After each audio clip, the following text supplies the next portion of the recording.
అందరికీ నమస్కారం. కుంసెట్ శ్రీనివాస్ ఛానల్ స్వాగతం. ఫస్ట్ టైం చూసినప్పుడే సబ్స్క్రైబ్ చేసుకుని బెల్ సింబల్ ప్రెస్ చేయండి.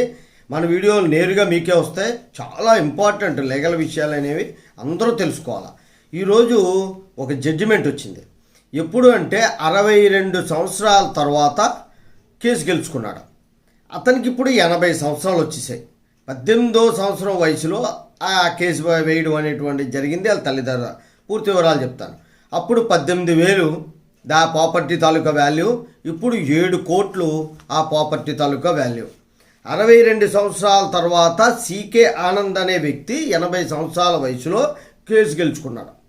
1963లో కొనుగోలు చేసినటువంటి ప్లాట్ను రియల్ ఎస్టేట్ డెవలపర్లు కొనుగోలుదారులకు ఇవ్వడానికి ఇష్టపడని పరిస్థితుల్లో ఈ కేసు మొదలైంది. 1960 సంబంధించి అప్పుడు ధరల ప్రకారం 18,000కి ఆయన ఈ డెవలపర్ దగ్గర నుండి భూమి కొన్నాడు.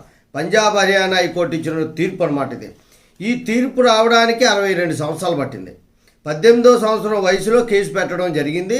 62 సంవత్సరాలు అయితే ఇప్పటికి దగ్గర 80 సంవత్సరాలు సుమారుగా అటు ఇట్లో ఆయనకి వయసు.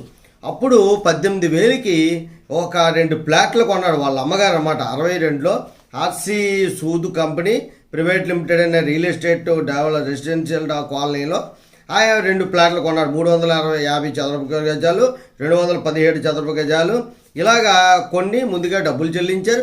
తర్వాత మేము అమ్మము అని చెప్పేసి వాళ్ళేమో క్యాన్సిల్ చేయాలి రిజిస్ట్రేషన్ అన్నారు. దాని మీద కోర్టుకి వెళ్ళింది. ఇప్పుడు మళ్ళీ వేరొకరికి అమ్మడానికి కుదరదని చెప్పేసి కోర్టుకి వెళ్తే ముందు కోర్టు ఏమైనా ఆదేశించిందంటే ఎటువంటి అమ్మకాలు ఆ సైట్ల మీద చేయకూడదు, తుది తీర్పు వచ్చే వరకు అని చెప్పి అడ్డుపెట్టింది. అది అలా కొనసాగింది. ఇప్పుడు 62 సంవత్సరాల తర్వాత హైకోర్టు పూర్తి తీర్పు ఏమని ఇచ్చిందంటే ఇది ఎవరైతే కొనుగోలు చేశారో సీకే ఆనంద్ గారికే చెందుతుంది, పూర్తిగా ఆ సైట్లు వాళ్ళకే చెందుతాయని చెప్పి తీర్పు ఇవ్వడం జరిగింది.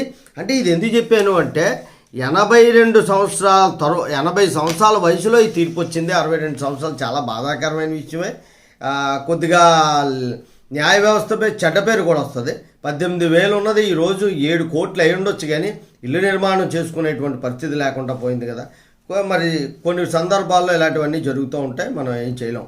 జై హింద్, భారత మాతాకి జై.